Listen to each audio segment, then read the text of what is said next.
और अब हमारे साथ केंद्रीय मंत्री अनुराग ठाकुर जी हैं। अनुराग जी, आपका इंडिया न्यूज़ पर बहुत बहुत स्वागत है। खुश तो बहुत होंगे आप।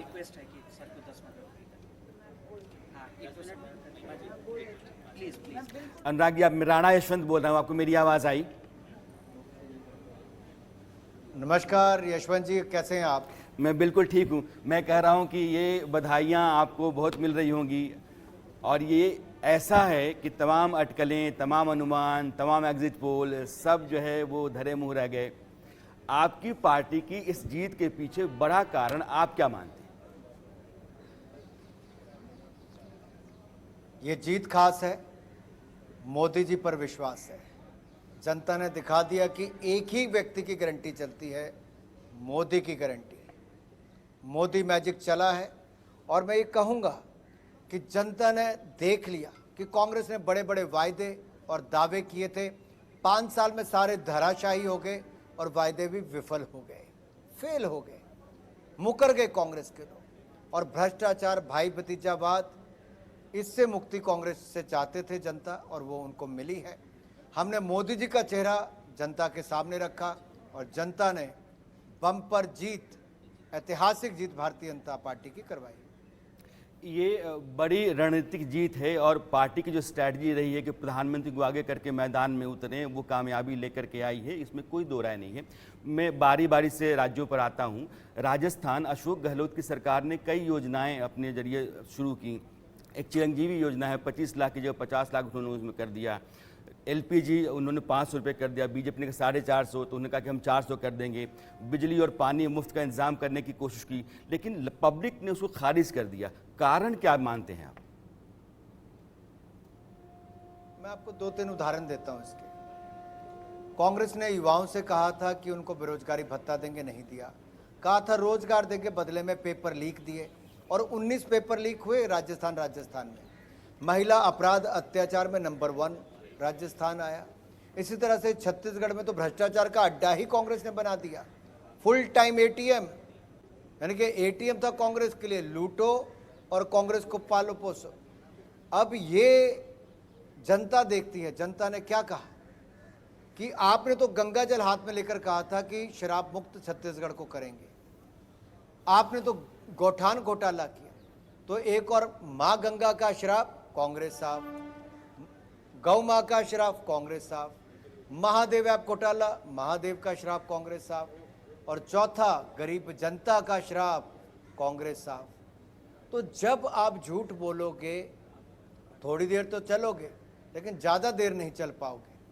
और मैं इसलिए कहना चाहता हूँ आप सबके सामने, हिमाचल में भी उन्होंने झूठी गारंटियाँ दी और पूरी तरह से 1 साल में विफल हुए।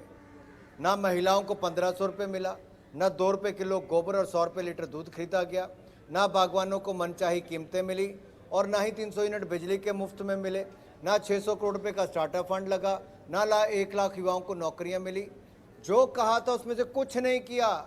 और हमने हर राज्य में जाके बताया कि कांग्रेस ऐसे झूठे वायदे करती है और कुछ नहीं करती। एक और तो कांग्रेस का चेहरा बेनकाब हुआ, दूसरी ओर मोदी जी, जिनके ऊपर आज दुनिया को विश्वास है, दुनिया के सर्वाधिक लोकप्रिय नेता है, उनकी गारंटी लोगों को पसंद आई कि मोदी जी ने 4 करोड़ पक्के मकान बनाकर दिए, 10 करोड़ रसोई गैस के सिलेंडर दिए, 12 करोड़ शौचालय बनाकर दिए, 13 करोड़ घरों को नल से जल की सुविधा दी, हर घर हर गांव तक बिजली पहुंचाई, 60 करोड़ लोगों को 5 लाख का इलाज मुफ्त में दिया, 80 करोड़ गरीबों को अगले 5 साल तक भी अनाज बिल्कुल मुफ्त मिलता रहेगा।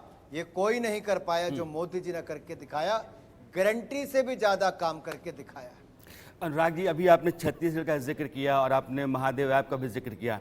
बहुत हद तक जो छत्तीसगढ़ के आंकड़े हैं ये बता रहे हैं कि आपकी पार्टी ने जाकर के लोगों के बीच में कहा कि सरकार ने जो वायदे किए थे वायदे पूरे नहीं हुए, आप ये देखिए, ये देखिए, ये देखिए। लोगों ने भरोसा किया आपकी बातों पर। लेकिन महादेव ऐप, यह एक बड़ा बवाल आकर के खड़ा हुआ और भूपेश बघेल बार बार ये कहते रहे कि ये बीजेपी का चुनावी तिकड़म है। लेकिन चुनाव नतीजे बताते हैं कि महादेव ऐप ने भी आपकी जीत में एक बड़ी भूमिका निभाई होगी। महादेव ऐप से पहले एक और थी, भूपे ऐप, जो भारतीय जनता पार्टी ने लॉन्च की और मैं उसको करने के लिए गया भी था। मैंने एक ही लाइन में कहा, भ्रष्टाचार करो और भूपे करो, यानी कि पैसे लूटो और भूपेश बघेल को पेमेंट करो। और वो ऐसा चिपकता था कि मोदी जी ने जब जाकर कहा कि महादेव को भी नहीं छोड़ा बघेल ने, तो जनता ने माना है कि शराब घोटाले भी हुए और महादेव ऐप घोटाले में तो एक छोटी सी उसमें 500 करोड़ रुपए से ज़्यादा की रिश्वत, बाकी तो हज़ारों करोड़ के घोटाले अलग हैं। तो गली गली गांव गांव पता था कि ये बघेल जी की सरकार नहीं, भ्रष्टाचार की सरकार है। अनुराग जी, एक सवाल जाते जाते मैं आपसे पूछना चाहता हूं। एक मोदी सरकार या प्रधानमंत्री मोदी की एक इमेज देश में बनी है कि करप्शन के खिलाफ लगातार अभियान चलाने वाली सरकार है। बहुत सारे नेता, बहुत सारे अधिकारी जेलों में हैं।